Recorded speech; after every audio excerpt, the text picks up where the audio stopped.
So after that memorable angle they pulled at WrestleMania with The Rock and the Wyatt family, I will not mention he who must not be named in this direction. Um, that basically buried the Wyatt family even further into the ground. Like especially since they were told, well, you see, because of this booking stuff, we're not putting you on the show and whatnot. But I stopped for a moment, thought maybe this angle's going to lead somewhere, going to lead to The Rock versus the Wyatt family soon. Hopefully, maybe, most likely not. But that doesn't stop me from going on my thoughts on a potential Bray Wyatt versus The Rock.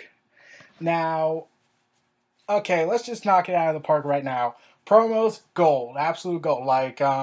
I know The Rock would just do his trash thing, his talking trash, his jabroni talk, and candy ass brony talk, and all that, and it'd be like jabroni talk, and it'd be like, oh wait, it's The Rock. So, but here's the thing. Here's the big difference. It would actually pay off for Bray Wyatt in the end because this angle, I'm pretty sure they would put in Roman Reigns since Roman Reigns is The Rock's cousin, albeit non biologically. He's just part of the family, but not by blood related for some reason.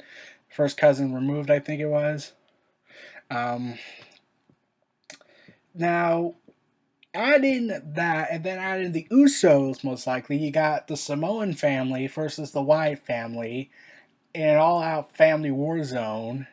Yeah, I'm basically rehashing the Dean Ambrose involvement with the Wyatt family, though this would actually be involved with family, not with brothers, friends who act like brothers. So we have that angle going. So I would see Bray Wyatt challenging The Rock, vowing to slay the People's Champion, since once again Bray Wyatt cut that promo saying that Rock represents lies and hypocrisy, kind of like what John Cena did, albeit he did in his thugonomics attitude, and Bray Wyatt would be speaking in rhetoric and acting, not selling the fact that he's being owned on the mic by The Rock, which is pretty much a bonus since no selling on the mic was like, here was the big flaw I had with The Rock's promos whenever they talk trash on the wrestlers.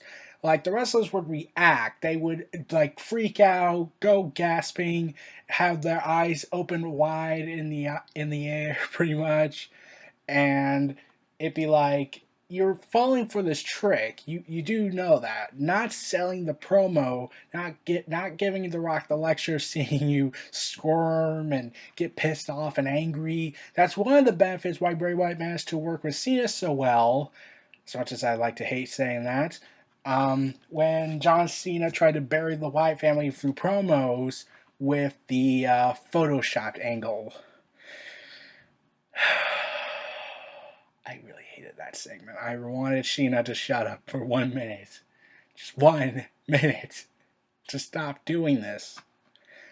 But ultimately, Bray Wyatt didn't sell. He just laughed at him, saying, always the jokester, like, this is how you're going to get back at people, blah, blah, blah. Basically saying your comedy is a huge weakness and the fans don't like it. So basically, that'd be like Bray Wyatt saying that the people have evolved now, saying that they are no longer with the trash talking, they're not with this, they're not with you anymore. The people have changed from when you were last wrestling to a few years prior. That everything has evolved now to a more darker route, and it's going in a direction that The Rock doesn't like where it's going, and Bray Wyatt calls him out on it, and eventually, like, they could do some Ministry of Darkness themes with this, like how The Rock's Brahma Bull symbol was burned by the Undertaker. They could do that, which, when I first saw that as a kid, I was like, that is dark. Like, that was scary for me when I was a kid. But this was me when I was a kid. Now I just don't really, I say, oh, that was entertaining. So yeah, that, I'm pretty sure Bray Wyatt could do that, burn the Brahma Bull symbol, and some people will say, "Oh, this should be for the world title" or something like that. Uh, that's kind of a debate. Like, if they give the belt to The Rock, then people are gonna say, "Oh, a part-timer just won the title again." If they give it to Bray Wyatt, then Bray Wyatt will most likely destroy it because he doesn't want titles; he wants power. And while it can be made the argument that he who controls the gold holds the power of the WWE, since they are now the leader of WWE in their eyes, as with has given with the NXT title, which I will discuss in a future video. So the adding in the WWE title, that's like a 50-50 thing.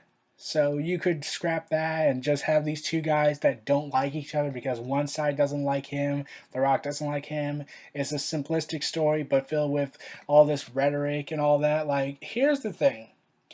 I'm for simple storylines. I'm also for some complexity in storylines, not over complex, like the authority angle, which has run its course so badly, which I've talked about in another video. Oh my god. Now they're just like, oh, hey, authority, how you doing? Whatever. So, yeah. And The Rock, like, it would have been cool. Like, if you wanted to add in the other members of the Wyatt family, it would have been cool if Mick Foley could still wrestle. However, he's been told by doctors he can't wrestle anymore. It would have been cool to see The Rock and Sock Connection reunite to take on Luke Harper and Eric Rowan, which would have been awesome, at least in my view. And I made a WWE 2K16 bout for that. You can see that in on my channel. But ultimately, this feud war is between Bray Wyatt and The Rock, just like it was between Bray Wyatt and Roman Reigns, despite the added involvement.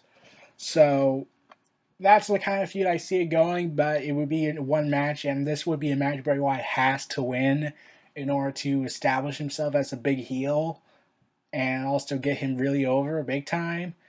And that's pretty much it for that. This was Neo Reality Entertainment. Feel free to like, comment, subscribe, and donate. Stay tuned for more.